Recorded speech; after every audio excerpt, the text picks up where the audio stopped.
I purchased this 2003 Chev Express van. As you can see, it's already been converted, but it didn't come with any type of heater in it.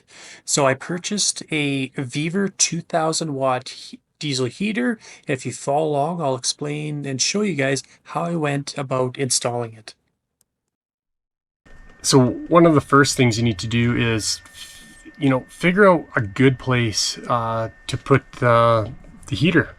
Originally, I was going to place it under this seat. When I started looking into it, the gas tank is actually there, so that won't work well. So then I kind of pivoted, and underneath here is a good spot. There appears to be really nothing on the underside of the floor here, so it should fit well there. And the intention is I'll route the ducting this way and then route it out here. Currently this is a door, which I guess it could serve a purpose, but I'll end up probably screwing it shut and it'll be fixed there moving forward. Here's the underside of the heater. Now I gotta kind of figure out what size I'm gonna cut into the floor. What I've decided to do is get a hole saw. I think this is 2¼ inch. I'm gonna do two holes in the floor, and then I'll probably take a jigsaw and to connect it, and that should be a nice small hole. And then once that is, this will be placed on top somehow. There you go, something like that. I've seen in a lot of videos, I think people get around about a 6-inch hole saw kit, and there's a nice plate that I've seen on Amazon that's got a ring around it that it fits nice. I just don't have it, and I just didn't want to buy it off Amazon, so I'm gonna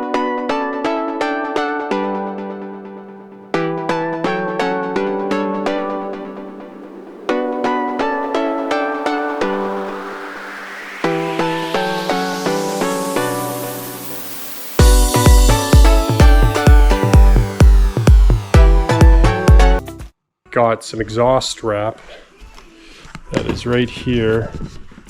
So I'm going to wrap a portion of this exhaust with this, so that'll take kind of the risk away of this being hot and starting a fire. One other thing I'm going to do is I was trying to decide where to put the fuel pump. A lot of people have complained about the noise from the fuel pump, so I've decided to put it on the outside of the van. We'll see how that goes. I noticed on the wiring harness the connections have rubber grommets in there, so they should be somewhat waterproof. We'll find out.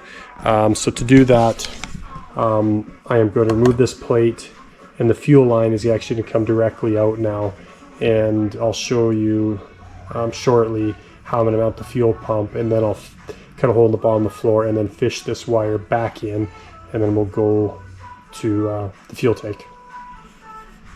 To put this duct piece in, another hole saw, and the hole saw size I am using is 2 1/2, and that'll fit nicely over. That'll be a nice snug fit.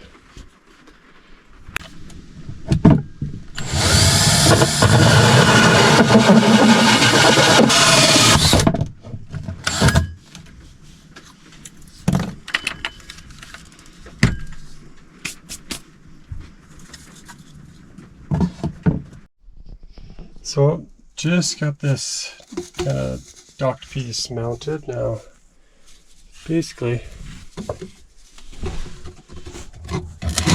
stick that on. Obviously need a hose clamp, but that's basically how it's going to look here.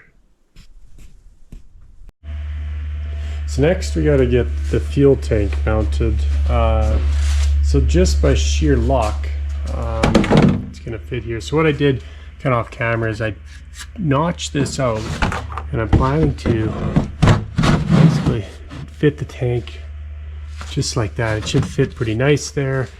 I'll probably reinforce it here a couple times and maybe put a metal strap around here so it don't wiggle. As you're looking at the fuel tank, you'll notice two kind of spots where you should install the quill. It's kind of a raised spot on the plastic. Here's one spot. and here's the other. So depending kind of how you position your tank, this is kind of how the position mine will be in. So I will be, sit there, I'll be poking a hole in the back here and then running it out back there somehow. So I just finished drilling this hole. It ended up being, I used a 5/16 drill bit. First I put a small little pilot hole and then drilled it. Something to be conscious about, there could be some plastic that falls in there, so try to dump it out. But now we have to basically get this little piece in there from the inside. So now what you do is just get a chunk of wire and feed it in there until it comes out the fill line. Alright, you can see I pulled the wire out and I installed the quill, and make sure you don't forget the little O-ring on there. I have some pretty big wire here, so it's tough to get this on. Otherwise I would probably put a hook on there otherwise. So now just have to pull this through and hopefully this turns out. I should have tested. Oh yeah, there it is. Boom. So I thought I'd show you guys the finished product here of everything installed. You can kind of see, I'll start with the intake hose. Kind of wrapped up here, fastened there. Here's where I decide to run the fuel line out, and you can see here is where I mounted the fuel pump. There was concerns I had with the temperature, so you can see I got an exhaust wrap and wrapped the exhaust pipe to kind of manage some of the heat coming off the pipe. Not as concerned about the fuel line there going there. For fuel line going to the fuel tank, I put a wire loom around it. I'm worried about rocks and whatnot, so that should protect it there. Always install these pumps. There's an arrow on it, so the direction of flow is that way. At a high point it says about, I don't know, I think there's 35 degrees or something, so just have it up. The fuel filter here, when I looked at it, there's no direction of flow, so I referenced the manual, and this was on the intake side, so the direction of flow is from here down this way. You can see on the exhaust, let's see here, mounted the muffler here. There's no direction on that either.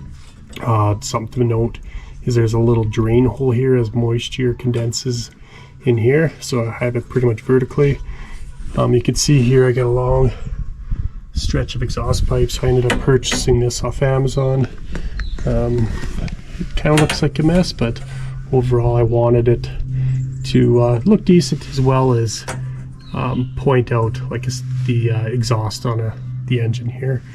But yeah, pretty happy with kind of the finished product overall.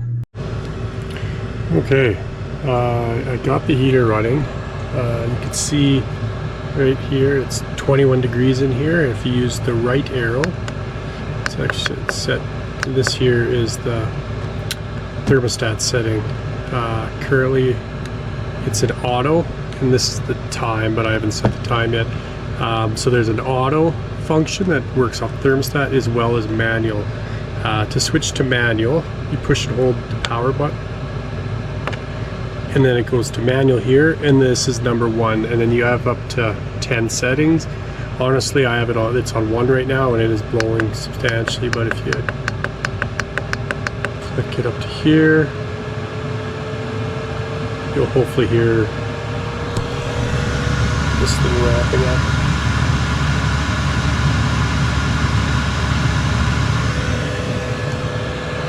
Turn it back down.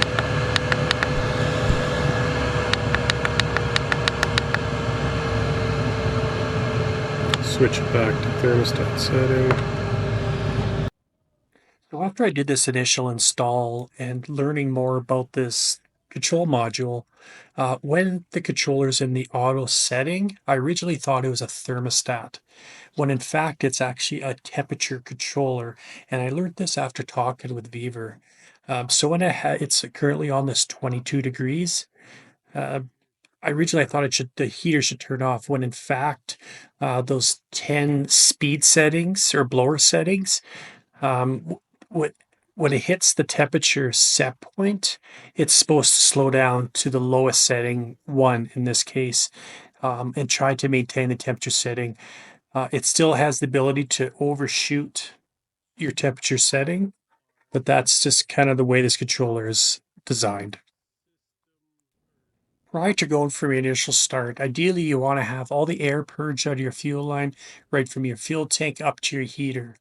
When I reviewed the instructions, I couldn't get my controller in that setting to just turn the fuel pump on to purge the line.